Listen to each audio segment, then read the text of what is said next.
and shadows in the darkest maze. Footsteps echo in the empty hall. Mysteries waiting on our call.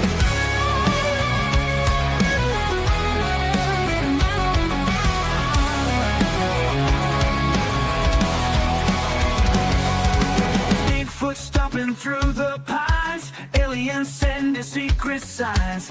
EVPs in the dead of night. Ghosts dancing in the pale moonlight. Paranormal for a long we bring it to you. Truth behind the veil, gotta pursue you. Hey. All right. I'm sitting there jamming out. We are here on a Saturday evening.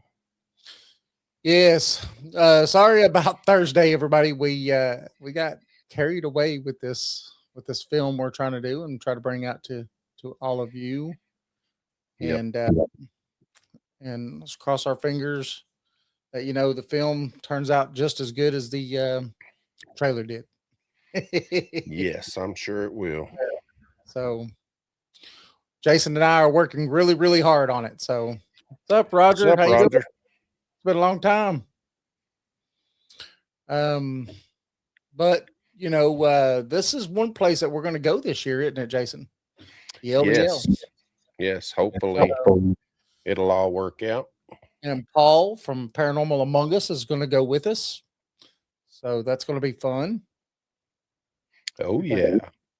We're going to have a fun time. It's going to be a blast. So tonight we're going to be talking about the LBL. Or the land between the lakes. Oh yeah. Been busy. Yeah. We're glad you was able to stop in and yeah. There's a place, I know everybody's heard of it, but on the map it looks simple, but the land doesn't behave that way, right, David?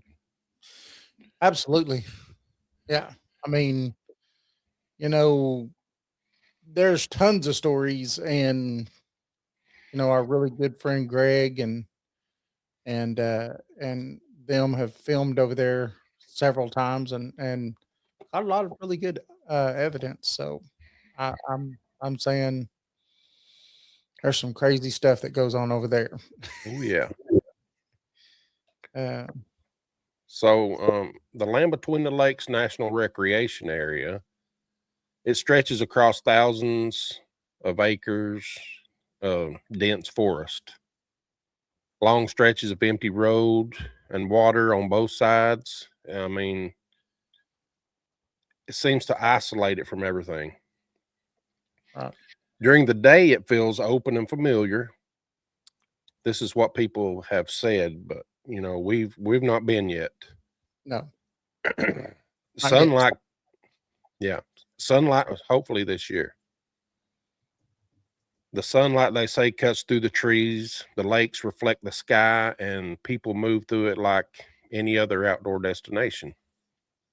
But when night comes, the feeling changes. That's what the woods don't just get darker, they get deeper. Headlights seem weaker, sounds carry farther, and sometimes the sounds carry in different directions. The road ahead looks longer than it should, like it's stretching just out of reach. And once you're far enough inside, there's a quiet realization that settles in your farther from help, than you thought. Right. Way farther. No lights, no houses, no one close enough to hear you if something goes wrong. And in that silence, you start to feel something off. Wow. Roger says, I remember swimming in the water, and then at night the water would be full of snakes where they were swimming. That's interesting. Yeah. Well, we won't be doing any nighttime swimming, Jason. No swimming. No swimming for me. Not at all. Like I said, Greg from Relic Films, they've been there a couple of times and they've had some crazy stuff happen. I mean, everything from Bigfoot experiences to the last time that we know of that they went, right. They had some of these rake like things Oh yeah. come through. And so it's like,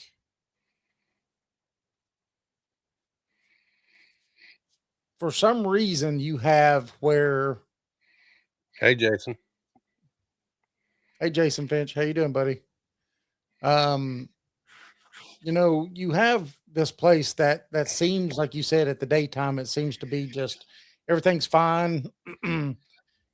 But then when nighttime comes, things seem to change. And I think it's different depending on where you are in that park too. Because like you said, it's huge, it's a big park. And there's some of these places that people go, they have some crazy stories about what happens to them. I mean, Bigfoot, Dogman. I mean, you almost name it, it could happen at inside this place. Yeah. So, um, you know, there is one famous story, right, Jason? Pretty Oh yeah. famous. And it's the massacre story. Now, it begins pretty ordinary. A family just looking for a quiet night away from everything. So they pull into a really remote camping area deep inside the LBL. Now, this place is far from the main roads and even further from other people. This was the kind of place you choose when you kind of just want to get away from everybody and want quiet. They set up like anyone else would, fire, probably some dinner, conversation, the small normal moments that happen when people feel safe. Now, there's no warnings, no reports of strange activity earlier that day, and there was no signs that anything was wrong. There's just a normal night slowly fading into darkness. But now, sometime between that night and the next morning, something happened. When the campsite was discovered, nothing about the campsite made sense. The camper wasn't just damaged, it was torn open. There's metal bent outward like it had been forced apart with extreme strength. The structure itself looked like it had failed under pressure that it wasn't, made to withstand. Now, inside the camper, the damage was chaotic. It wasn't controlled or precise. It didn't resemble anything investigators could easily categorize. There are no clear indicators of a known animal attack, no obvious signs of human involvement. It was just destruction all over there. There was a lot of questions that they had that they didn't have answers for. Yeah, I know there's many stories about that, the massacre. Um, they say it was just a terrible sight to see. Bodies ripped apart and everything. Yeah. Yeah. And, another thing about it is that, you know, one of the parts of the story that we're going to tell tonight, what that we're about to get to, that kind of is different between stories that you hear too, because you hear where the kid was alive, and then you hear where no one survived. No one survived it. So, Yeah. and that's the Yeah. one that I like more than any. Yeah, there's been different stories told over the years, so we really don't know what happened. Yeah. But we know Another thing, something happened. right? And another thing that's funny too is that all the people who've tried to investigate this, there's nothing. The park has no records of this massacre either. We're going to get into that too. Right. Yeah. So, there's a child that was found wandering through the woods not far from the site, covered completely in blood, disoriented, barely able to speak. And it was a kind of that comes from seeing something the mind cannot process. When they finally described what happened, it didn't make things clearer. It made them worse. Now, they didn't describe a bear or coyote or anything that was familiar. They described something that stood upright, really tall, unnatural, with the shape of a man, but the features of a wolf. Something that moved quickly, but not wildly. It was controlled, it was intentional. And the eyes, that detail never changed. It was reflective, but focused. They were watching, like whatever it was understood exactly what it was doing. Hello, Laura. Hello, Laura. Now, the description is what ties the story to something people claim to see in remote areas like this. Now, this creature is often referred to as Dogman. Now, something not fully explained or officially recognized doesn't belong, but keeps getting reported on anyway. And that's the thing. Like, I have to tell a story that you probably heard 100 times on our channel already, but a few years back was at the Bigfoot Festival. No, was at the Bigfoot conference in Gatlinburg. And somebody came up and told us a story or something. And then they asked, they're like, so what do you think about this Bigfoot or this Dogman thing? And I was like, not really looked into it, to be honest with you. You know, I've never really thought much of it. And so Jason and I started going down rabbit holes and looking into it. You know, some really good friends of ours, Eddie and Susan, that own Legends and Lore Pizzeria. Susan's had a Dogman encounter, and Eddie has had people come into his store and talk about having Dogman encounters in this area. So, I mean, I trust Eddie and Susan, and they have no reason to lie to me. So, you know, it took me from a place that I didn't want to go to a place where now I have to be like, okay, there's something going on. What is it? I don't know, but there's something going on here. But then, you know, you start thinking about all the other stuff that goes along with it, right? And you'll watch tons of other channels and they probably usually bring it up also, but you know, throughout time, you have these half man, half dog figures. Anubis. I mean, you know, back in the Yeah. Middle Ages, they talked about werewolves and stuff like that. So Yeah, werewolves have been around for a while. yeah, I mean, for a long time, for hundreds of years, if not, you know, longer than that. And so, you know, you have to kind of wonder, is that because we've seen these things and you know, for all these hundreds and hundreds of years, and you know, modern person just or most modern people like myself, I've never really heard of them, never really delved into it myself. No, not like you said. That's the first time I had heard of it up at the conference in Gatlinburg. Yeah. Yeah, but now it's popular. I mean, there's a ton of sightings. It's almost getting up there with the Sasquatch. Yeah. I I don't know. I have trouble with it a little bit, but then I don't, you know, so it's I don't know. It's interesting. It That's is, what it's interesting. you know, but what gives this story weight, the massacre story weight, is the aftermath. Because according to the legend, the response didn't feel normal. It felt controlled. Within a short amount of time, according to some accounts, the area that was deep inside, you know, the land between the lakes, it was no longer accessible. Mhm. Roads that had been open were suddenly blocked. Um, Campers nearby were told to leave, sometimes very quickly, sometimes without any explanation. And the people who responded didn't all seem local. The vehicles without clear markings, personnel who didn't identify themselves, a level of coordination that seemed too organized. So the official explanations, when mentioned, were vague. A dangerous situation. It's a safety concern. That's all they would say. Mhm. And, you know, those didn't match what people believed had happened. Then there's what happened to the site.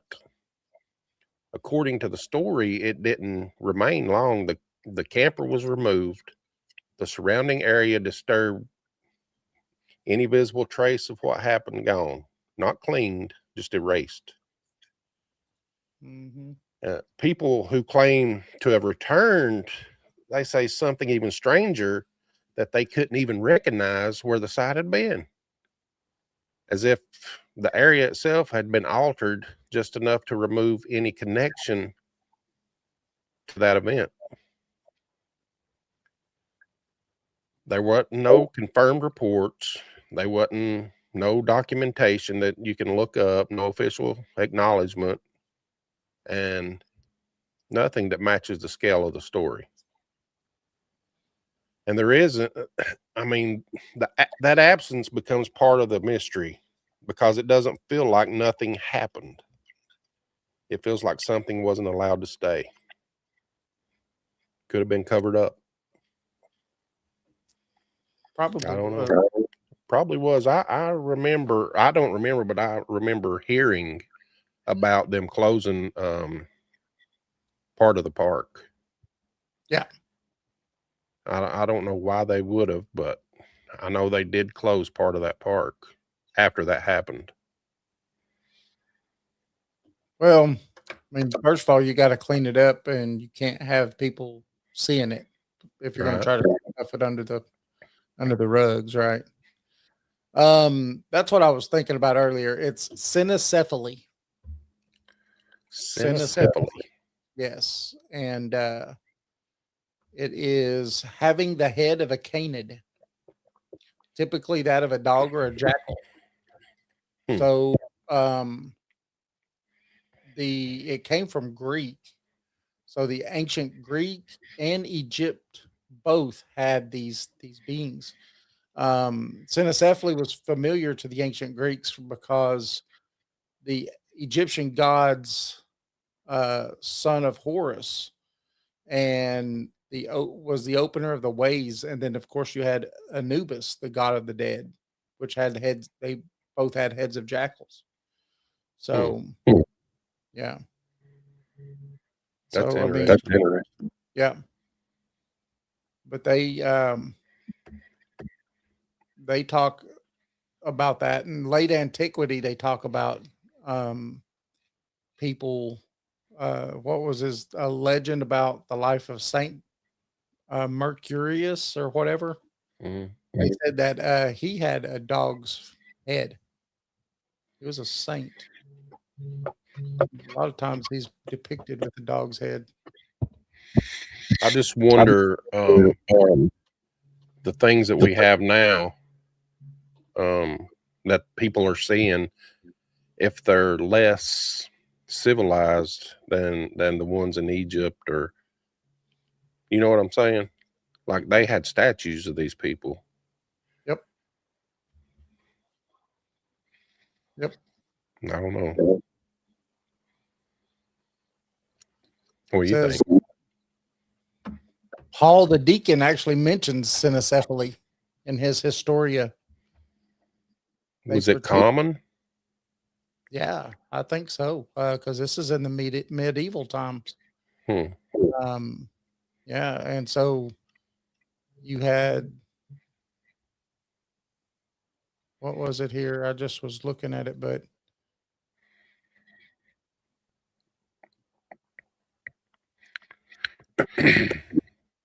there's all kinds of tales anyway, all the way from medieval times and further back of that. Even in China, China has stories of dog headed people. Yeah. So, yep. So, Wu Xin describes an island of dog headed men. Wow. Yeah. That's crazy. So then it says the history of northern dynasties.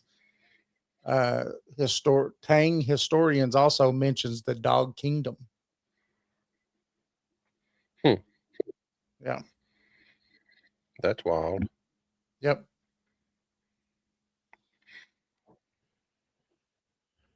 It's pretty crazy. Yeah.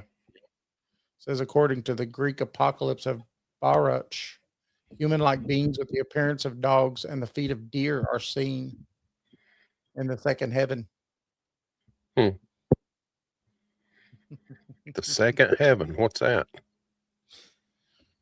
Probably the same thing that the Bible talks about, the firmament, the place between here and heaven, I guess, you know. Oh, okay. Yeah, where we can't break through it. Mm-hmm. So they say. Yeah. Is the dog man a cryptid or a werewolf? See, Laura, that's where it kind of gets squirrely, right? Because some people describe it where it is like your typical depiction of a dog of a werewolf you see on TV with the backward haunches like a dog has, upright with the dog's head. Usually it's got, you know, sharp pointy ears. Uh, and then you also get stories of them being like Bigfoot, like it's a human shape with human legs, but a dog's head. Hmm. And so you have two different descriptions that you hear all the time when it comes to this dog man creature. So it's hard to tell, right? Like, is one of them that's their actual physical form and they can't change? And is the one that looks more like has the backward haunches, are those more of a werewolf type creature? I Yeah. think I think that that could definitely be what it is for sure. It's just weird how you get different stories describing the same creature, but a little bit different each way. Yeah. The one of the differences is that a werewolf changes from human form, right? Yep. And apparently the dog man doesn't. Is always, yeah. Yeah. He's like Bigfoot. He's always that. Yeah. So the massacre story might be the most extreme, but it's not the only thing that's happened there. People who spend time in those woods often come back with something they can't explain. The most common isn't what they see, it's what they feel. They feel the sense of being watched, not briefly, not occasionally, but constantly. Like something is aware the moment you step out of, your vehicle. It's just like it follows you just beyond sight. A lot of campers describe hearing movements that mirror their own footsteps, like mimicking their footsteps. We When they our, mo- stop, do what? our movie that we're putting out, one of the stories that the guy Yeah. tells is that very story that Yes. happened to him and a buddy of his. So Yeah. When whoever's walking stops, the footsteps stop. Then they right. move again, and it's sounds that don't behave like normal wildlife. I mean, and then the description of the eyes, reflections in the darkness that sit too high, too still, too focused, just watching you. And a lot of times the description is their red glowing eyes. Yeah, and it's even, you know, Greg and them talk about that. That it's almost like, I mean, that they are. It's not almost like they are. They're self illuminating. Yeah. You know, it's not that a light has to shine on it and it reflects the light back. It's actually self illuminating. So that's weird. And I think they had a video of that when when they were up there. Yeah. That's crazy. Yeah. I don't think they've come out with that movie yet. No. If you're around here, Next weekend, though, we're going to be at the Bigfoot Festival in Townsend, Tennessee, and his last movie is going to be on Friday, like 8 p.m. I think they're gonna play it. So get Friday at around. 8. Yeah, I think so. It's going to be 8 o'clock. So I 7 or heard 8. But I I think heard it's they 8. was some handsome people in that movie. Best looking people on this planet, bar none. I've got that from great sources, really good sources. So, um, Yeah, join us. Come up there Saturday if you can't make it Friday. We'll be set up doing our live show. We may even yeah, have a field reporter. yes, it's going to be awesome. I have someone walking around and talking to people and asking them questions and stuff. Man, it's going to be Oh yeah, fun. Already got it going now. Now, before the LBL became what it is today, people lived there. Those entire communities that existed across, you know, there it was tons of homes, farmlands. There's cemeteries. There still is cemeteries everywhere out there. Now, when it was converted into a recreation space, those communities were relocated. But now not everything left, right? Deep in the woods, pieces remain. There's collapsed homes reclaimed by trees. There's grave markers leaning beneath overgrowth, foundations that lead nowhere but feel like they once mattered. There's people who find these places they often describe as a very strange sensation when they get to these places. Not really fear, just a feeling that they've stepped into something that hasn't been completely abandoned. you know And I that think big. over 200 grave sites in that. I think didn't they say that something like that? There's an astounding number of grave sites there. Cemeteries, not just graves. Yeah. What is that? I've seen it. It looks like a pyramid, but it's made out of stone. It's there somewhere. Uh, I don't know if it was a Native American place or Hmm, I don't know, but I'll try to find that picture and let you see it. I'm interested, especially if it's Native American. Yeah. I was interested in that stuff. So there's always reports of lights. They're small and in the distance. Uh, they've been seen moving through the areas where there's no roads, no trails, and no reason for anyone to be there. I was to say, did you watch or read the report about the woman attacked by a dog-like creature in McAllister, Oklahoma this month? I didn't hear about it. I did not. I tagged some people, might have even tagged Jason, but I tagged some people in one where there's a guy that got killed and they're trying to say that it's a dog attack, but they're being hush hush about it. And I think it's kind of in our area. It was on Fox. Really? We'll have to look that up. Well, definitely have to look that up. Write that down, Jason. I got a pen. McAllister, Oklahoma.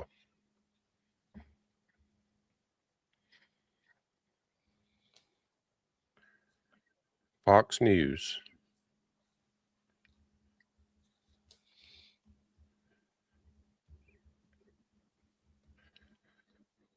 You got it? Yeah. It's written down because that's interesting. I think that when a lot of these things happen, they try to push it off as, oh, it's a dog attack, it's a wolf attack or coyote attack or something like that. Like I said, the one that I had sent, I think I'd sent it to you, Jason. I know I'd sent it to Matt Sieber and stuff like that, and it was a man that was killed, and they're trying to say that it was under those same type of circumstances that it was a a dog or something. Mm. I don't think so. When you read the report, it's like, no, it's not a dog. Maybe a dog man, not a dog though. I'll before the end of the show, I'll get where I was texting with them on that, so then I can tell you what it was. Let's see here. Now, sometimes they behave like flashlights. They move with purpose. Other times they flicker or hover, then they vanish when you approach. Then the sounds. You hear heavy movement through the brush, low growls that don't match known animals. Something large enough to be heard, but never clearly seen. And some claim they've seen shapes moving between the trees upright at first, then dropping low, shifting in a way that doesn't seem natural. Now, again, we get that same story from the movie we're putting together of Mhm. these things going from 2 feet down to 4 feet. So, and Greg, some of his movies, one of his movies, do you remember which movie was it? Was it Return to the LBL? Was it that movie? The one, I'm not sure. I think it was. Don't get me wrong, but I think it was the Return to the LBL that he shot, and you see, which they didn't see it at the time, but it went prone, and it was actually like spider crawling towards them, Yeah. and you didn't see it until he was in post production when he saw it. So these things are pretty clever, if you ask me. Yeah. You know, this story, it kind of stays with you. It's not, there's no confirmed paperwork or reports that this massacre ever happened. It's just stories and lore. Um, Nothing that definitely confirms the story, but that ain't why it survives. Um, it survives because of where it takes place. Because the land between the lakes, recreational area, is the kind of place where the unknown feels possible, where distant and silence leave room for doubt, where your senses, they sharpen just enough to make you question what you're hearing and what you're not hearing. And once that feeling sets in, it doesn't go away easily. You could get what do you call it? LBL fever, dog man fever. And the same Yeah. way with Sasquatch. I mean, this is how these researchers are born. They get the fever. I found the report and I was totally wrong. I was right, but I was wrong.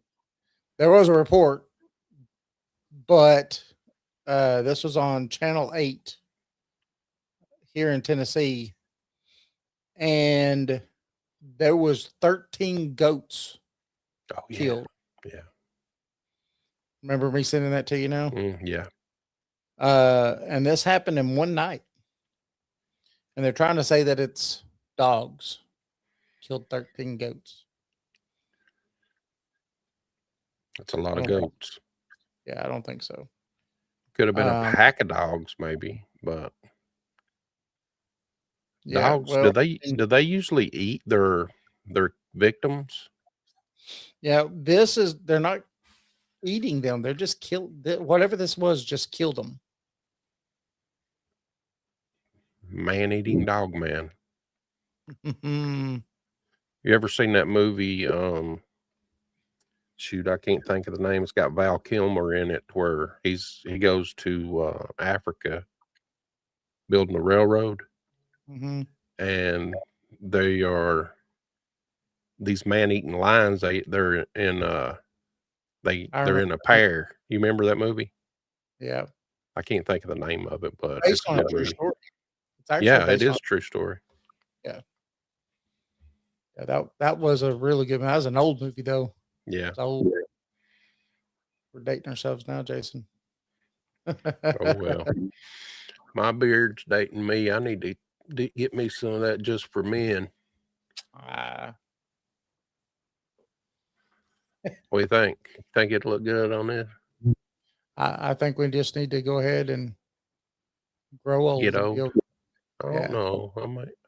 Next time you see me on here, I might have a Roger darker had it. beard. Yeah. Roger had it. Ghost in the Darkness. That's the name of that movie. Ghost in the Darkness. Yeah, Yes. good movie. Just got in to eat some. Tomato soup. Oh, that sounds good. I like some tomato soup with a good grilled cheese sandwich. Yes. Yes. And my wife's been making me grilled cheese sandwiches with jalapenos in them. And man, it's amazing. If you're ever Jalapeno. down in Loudon, David, which you are every day, I am. the local bite has a awesome grilled cheese sandwich. It's called the grown up grilled cheese. Yeah. You'd like it. It's got jalapenos and stuff on it. Well, that's like how my wife makes it then. It's about yay thick. Holy smokes. Yeah, What, it's they put huge. a cheese on it or something? I don't know. It's good though. It does sound good. Me and the wife just went to eat there I think it was this Monday. The local bite. Mhm. Yeah, I did too. Wasn't Monday. Might have been Tuesday. Yeah. Yeah. The wife and I go every Monday. We go out to eat somewhere. And so we went to the local bike because she had never been. So it was It's good food, ain't it? It's a good place, good food. It really is. But yeah.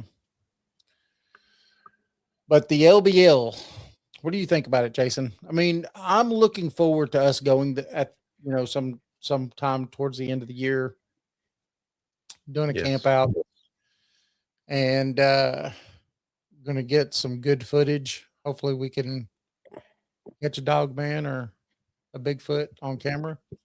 Or a ghost. There's a lot of paranormal activity there too, with all the old structures and the cemeteries. Yeah. They say there's a cemetery about everywhere you turn. Yeah. Yeah. And they've lost where some of them were, didn't they? Yeah, they're underwater. Are they? I don't even think they moved them. Well, that'd make me pretty mad. Yep. I'd haunt a place for that. Well, I ain't going to be buried though. I want to be cremated. So We're also going to be there with one of the top dogmen people in that area. Mr. Groves, Martin Groves. He's going to come out, he said, and take us and go out in the field and do a little interview with him, and it's going to be fun. Show where it happened to him and everything. So that'd be nice. Yes. And I heard that it doesn't help or hurt to have a guide because it's easy to get lost out there. Yes. I heard. So let's go get lost, Jason. It takes me a lot. GPS. It takes me a lot to get lost. I'm pretty good. As long as my cell phone working, we can get home. Google Maps. Hey, back when I used to go ginsenging and stuff, there's no Google Maps for me. Just go and do it. You know. Did you ever have any experiences while you were out doing that? Nothing at all. Nothing cryptid. I ran across a pot patch and some people shot at me. You know, so I had that happen. But you know, I wasn't looking for their stuff. I was looking for something that was more valuable to me. Ginseng. So What do you think about the shows that used to come on when they were hunting ginseng? Do you think that was real or just scripted? Yeah. It's all fake. It was all fake. Yeah. There's nothing real about none of that crap. I mean, I know the guy that was buying it, he was a real person. He was really that was his real profession. Yeah, there's a guy in Crossville that we always sold to, and that's what he did. He sold. I mean, no matter what it was we was digging, if it was ginseng, golden seal, whatever it was, we went to him and sold it. So white willow bark, he done it all. Tennessee Kentucky Bigfoot says ran across a moonshine still. Wow, never run across a moonshine still. Never did. And I was way back in the woods, but Did you just do it in Crossville or any other yeah, areas? mainly down the mountain, Yeah. coming back towards this side of the mountain. Hmm. And there's tons of ginseng up through there. My biggest one I ever dug, that sucker was as big as the plant itself, it come up, it was waist high, which was enormous. I walked by it, stopped, backed up, and was like, "Holy smokes!" And it was close to the top of a hill. And so when I dug her, uh, her roots were probably about that big. And when I dug her, I just looked down the hill because every year those berries drop and they roll down those hills. And man, it was just a straight line almost down that hill of ginseng. And I just sat there and dug and dug and dug and dug and dug and dug. So How long does it take those berries to make a new thing? It takes years, doesn't it? well, I mean, they could grow forever. Like that one that I grew or that I got was like 80 something years old. They Wow. grow a new nub every year. And you can't Hmm. count those nubs and tell how old that plant is. Hmm. And then not every year, if it's not conducive, they won't even grow. So they could sit dormant for a few years and not even grow a stem. And deer love the stems and leaves. So sometimes, deer will eat them up and you won't even see them. So, yeah. Yeah, they have to have perfect conditions to grow. Perfect. So, yeah. I tell you, I used to save one root for myself every week and chew on it all week. So is some amazing stuff. I know the Asians say that we here in America are selling our youth by selling it. I never got the man root. That's what they call it, is a man root. But if you get one that's shaped like a man, like it has two arms and it comes down and has two legs, that one root right there, they will buy from you for like $10,000. Hmm. Yeah, that's crazy. Crazy. Yeah, I never found nothing like that, but you could always hope, right? But there's a hunting season, just like hunting deer or anything. If you're caught outside of season digging ginseng, you'll go to jail. Hmm. And the plants have to be so big too. They have to be, if I'm not mistaken, it's at least two prong plant to be dug, meaning that it's a minimum of at least 2 years old. So again, you get caught outside of that, and you're in trouble. It's like poaching a deer. So Yeah. anyway, get back to the LBL. But yeah, I mean, that's one thing that I can see from people's standpoint, right? So we have tons of people that are always, oh, well, I did this and I did this and I did this, and I've never seen Bigfoot or anything else. Season runs from September through December. Yeah. And usually, you pretty much say it runs through till you can't see them anymore, till all the leaves and everything have fallen off or the deer's eaten all. And because it's rare to be out there and towards the end of December and actually still see some. But we get that all the time, right? I've been out there hunting or doing blah blah blah blah forever, and I've never seen nothing. And I can say that, I used to ginseng and I was out in the woods for weeks at a time and going miles back into woods and everything. And I never saw nothing, never heard anything that was out of the ordinary. But that doesn't mean anything. I had someone ask me the question the other day. Well, how come we haven't found a body? And I said, well, that's easy. I said, Animal Planet, was it Animal Planet? The show on Animal Planet. Um, anyway, they was doing a study on it and they stuck that deer carcass down and tied it down. And they thought, a month, a week, and it was gone. 1 week. Bones and all. It was all gone, every bit of it. So if you ain't catching something on that 1 week, guess what? Yeah. You ain't getting it. And that's if they don't bury their dead. A lot of people believe that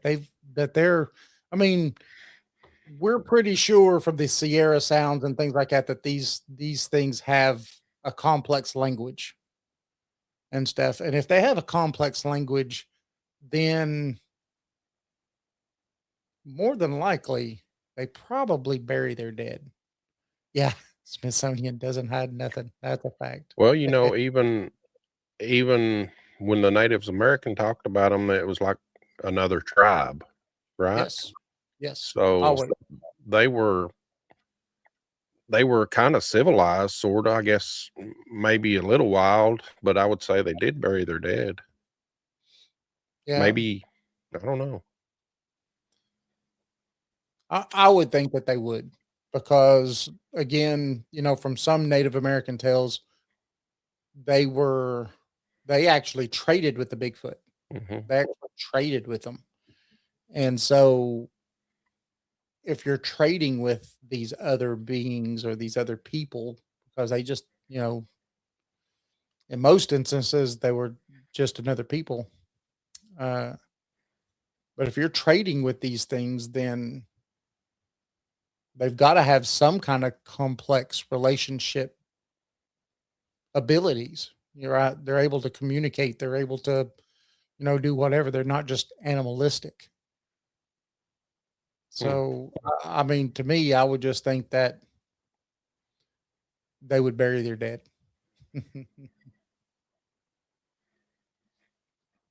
Takes takes some- actual approval by Congress to sue the Smithsonian. Yeah, I'll tell you something else too that I find horrid is that, the Indian Removal Act, where they had to start repatriating all the stuff that they had dug and putting it back into the graves and everything where they found them. The Smithsonian doesn't have to.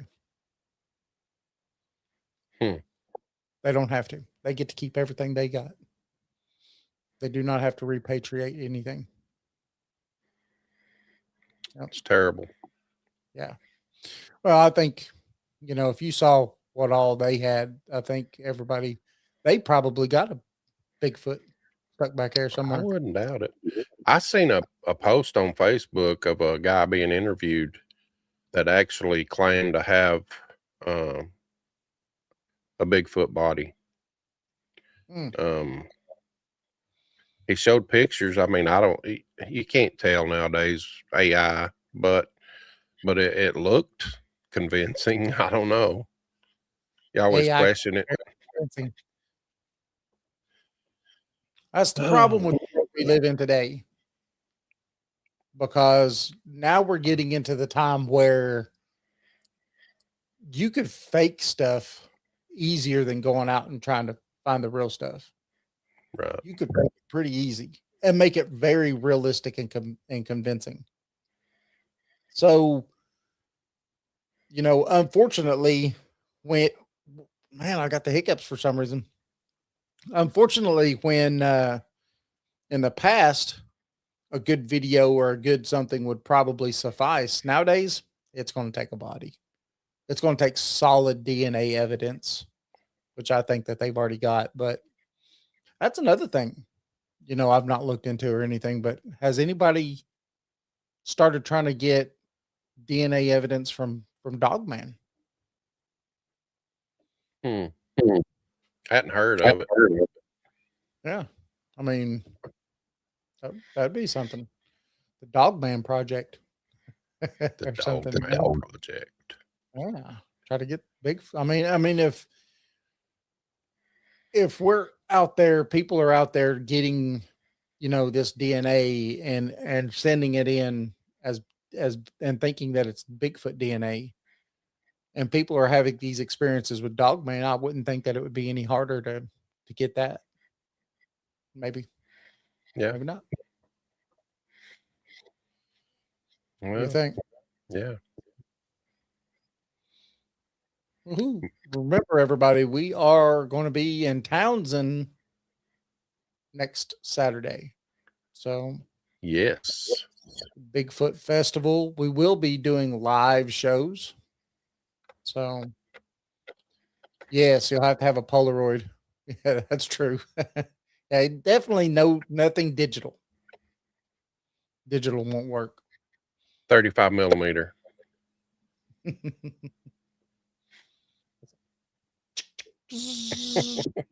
Actually, hold on. Let's see if I caught it. Remember those days, Jason? Yeah, I They're do. back. You can go to Walmart and buy those cameras, Yeah. and they're kind of insane. I think my daughter's got one we got for Christmas one time. Thank you, Michelle. May have to break it out. There you go. Hey, that would be kind of neat to use on one of our paranormal investigations too. Yeah. Yeah, 35 millimeter with negatives would work too. Tennessee, Kentucky Bigfoot Fair. Yes, the Bigfoot Festival next week is going to be amazing. Like Oh Jason, yeah. we're in the process of working out with Mr. Paranormal Paul from Paranormal Among Us to be a correspondent, walk around, ask questions, all the good fun stuff, right? It's gonna be Yeah. fun. I I I hope he does it. Hey, do you think he's gonna like wear suit and tie? I don't know. Wow. Laura says with the attack in Oklahoma, the authorities called in a wildlife expert because they said that they've never seen anything like it in 30 years. 30 years. Hmm. That's insane. We're gonna have to look into that. Tennessee, Kentucky Bigfoot.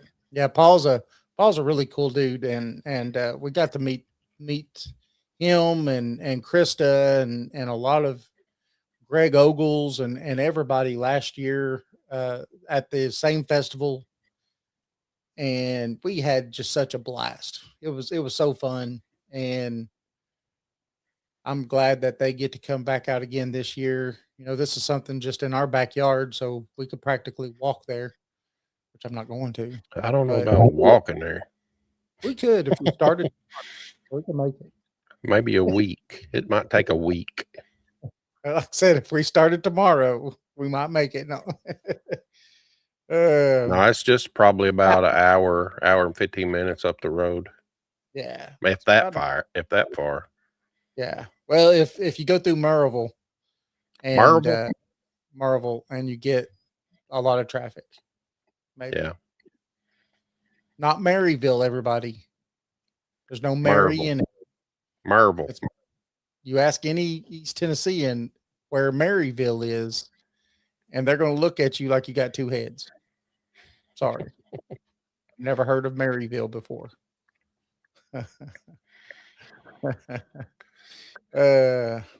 Well, we hope you enjoyed this little short show, right, David? Yes. Yeah. Remember, these kinds of stories, they don't fade away, and this is something that has been shaped over time. So if you are ever out there and, you get just you by yourself and miles of nothingness and everything, just be safe. Be very safe. Yeah. The deeper you go, they say, the quieter it gets.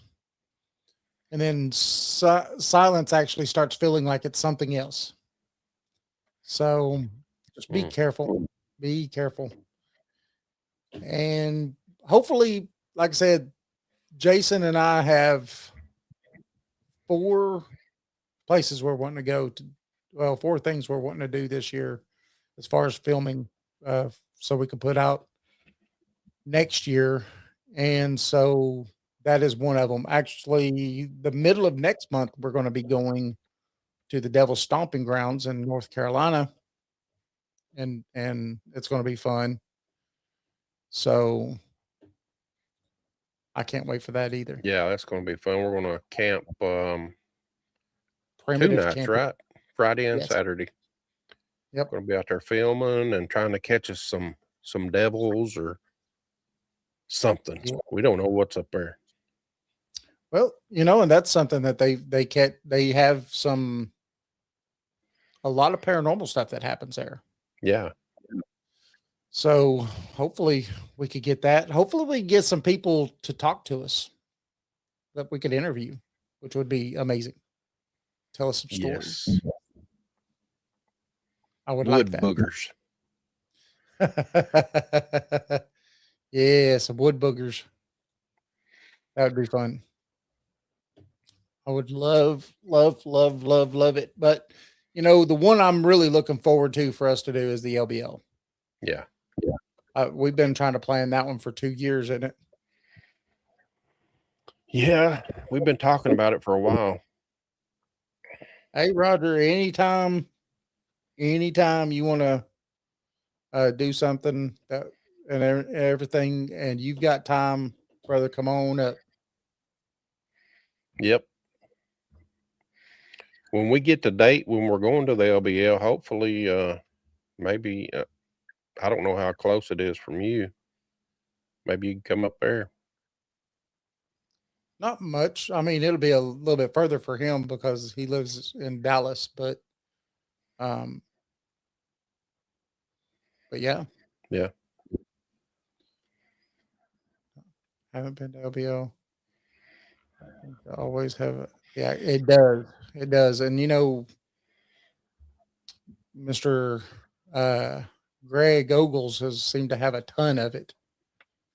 So, when we go, I mean, we're going to be filming, but we definitely, if anyone else wants to go with us, I know, like I said, Paranormal Paul from Paranormal Among Us is going to go with us.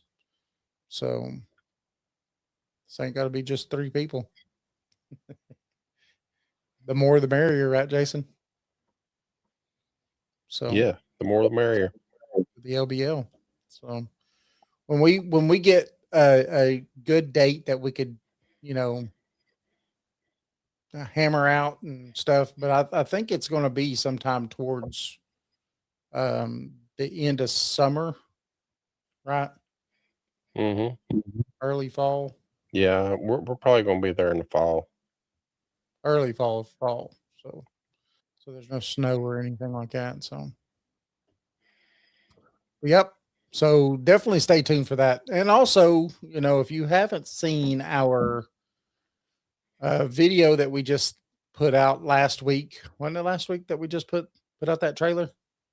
Yes. Well, it was about 9 days ago, maybe. Okay, so a little over a week. We put out a trailer for the movie that we're in the process of.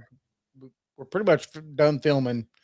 Now we're in the really laborious part of putting it together. But hopefully we're going to have that out on time.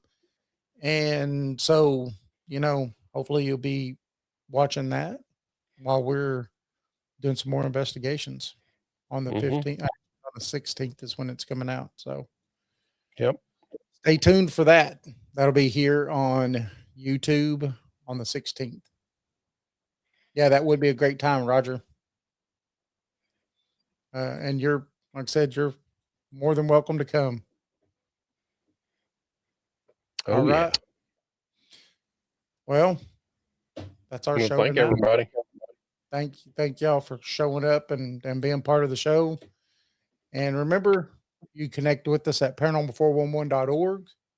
Follow us on Facebook, YouTube for all of our latest updates. Join us live every Thursday from 7 to 8 p.m. Eastern Time, Saturday from 8 to 10 p.m. Eastern Time. Catch us on Subspace Radio and all major podcast platforms. We've got 3 books out. East Tennessee Hauntings and Lore Edition 2. We got 3 books out.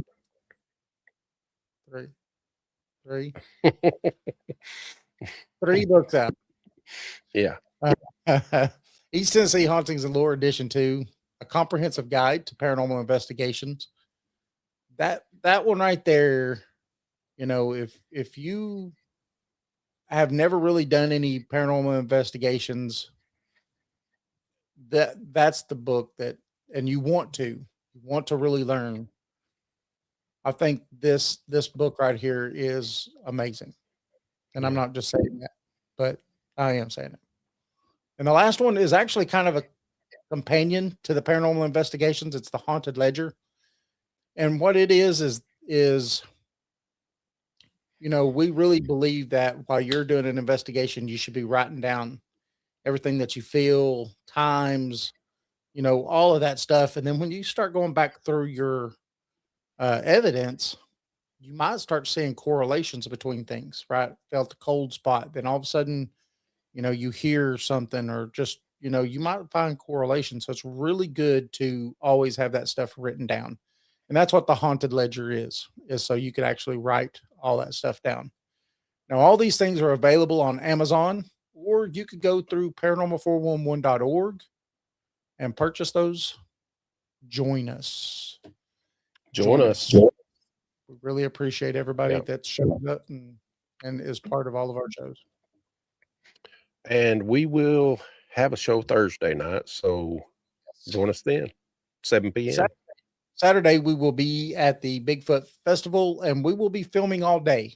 You will be able to join us live at any time next Saturday. You tune in, and we will be there. And if we're not, we're taking a short break, and then we will be right back on. So, because we tend to, about 2 hours at a time. We'll do 2 hours, take a little bit of break, and then 2 more hours. Yeah. So, if you look at our past ones that we've done, you know, we end up with about 8 hours worth of content. So, thank you, Tennessee, Kentucky Bigfoot. Yes. Thank you very much. Good night, everybody. Good night.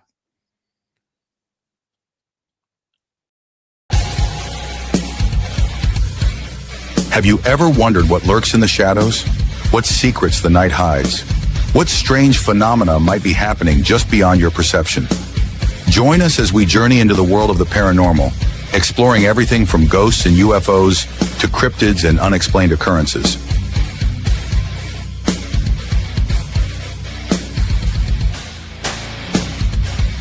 From haunted houses to all things paranormal, join us in the search for the truth behind the veil. Welcome to Paranormal 411.